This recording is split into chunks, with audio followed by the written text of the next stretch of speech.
So the first thing we need to you on? I'm on. Yeah, the first thing we need to talk about, I think, is Big Red. We used to have a pretty much the biggest 15-passenger Ford van. It was a club wagon, XLT, and up until recently, when was that? It was right before Christmas that it finally. I mean, we had 323,000 miles, and we bought it with 50. So we put a lot of miles on that thing. It was a V10, and finally, you know, there's good and bad to everything, and it finally, the engine block cracked, and it started sucking water into the engine, and it actually went a good 500 miles like that. But we are no longer in possession of that van.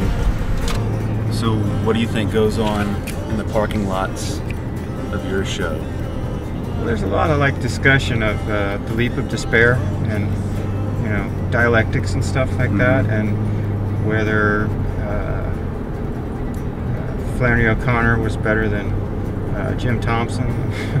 it's usually English teachers. When after my first album came out, I was recruiting a band, and I recruited a bunch of Holiday Inn player guys who were local guys. Told them, well, I can't pay you much, but you'll be out on tour, and there'll be lots of attention given to you, and there'll be ladies coming up. I didn't really pay attention to my demographic at that point. The whole tour, it was 40-year-old male English professors showing up and wanting to talk, or really damaged children of preachers who were covered with tattoos and drinking absinthe and stuff. There's definitely been a palpable loss since the van, the exit of the van. There were bad things that we pulled out of that. We put inside of it. Well, there were too many whiskey bottles that were shoved up underneath several of the bench seats that we pulled out, and then we had a collection of children's shoes that would hang on all the little hangers. Because you used to be surprised how frequently, traveling around the country, you find a single children's shoe. I mean, it's not rare, and if you decide that you're going to turn that into a collectible item, if you make that decision, then you've got a long career ahead of you in collecting these things. It's kind of like once you start looking for them, once you start looking for them, you see them everywhere. Just like start watching for the Previa minivans, you'll see one a day, no matter where you are. It's the same thing. Yeah, they're responsible. My crowd is definitely responsible, but I attract a lot of crazy people too. A lot of people who have struggled. That's my music is kind of about struggle. That's what's great about this record is it's not about struggle. It's just about having fun. It's different than what I've normally done. Do you think that was influencing working with the band? Yeah. Well, I'd seen some of their live shows. They were so upbeat and so they were just having fun up there. And I thought, man, I wish I could do that. I get up there and it looks like I'm at the dentist. Like I'm getting a tooth extracted. So when they asked me to produce their record, it's like, screw that, I'm joining the band. I mean, how many shoes do we have all told?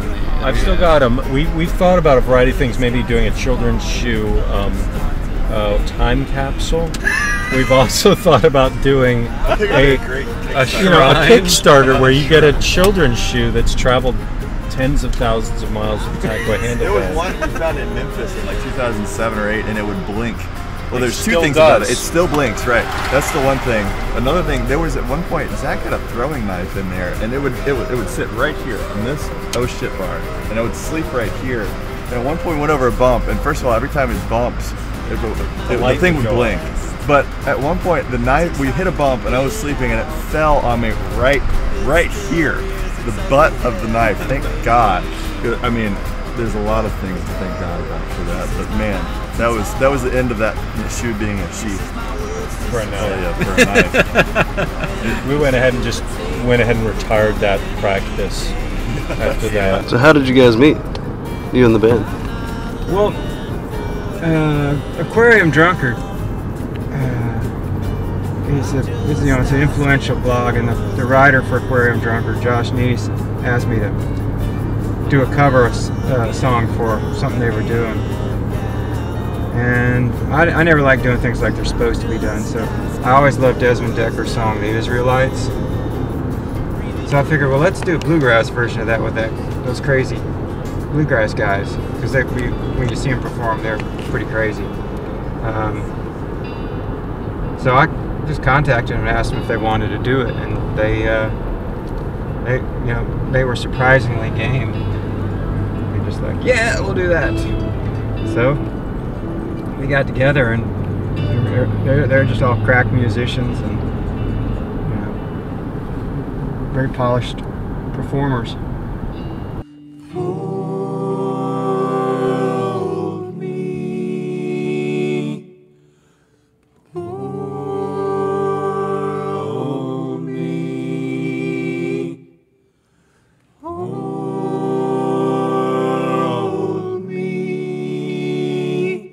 I'm the Israelite.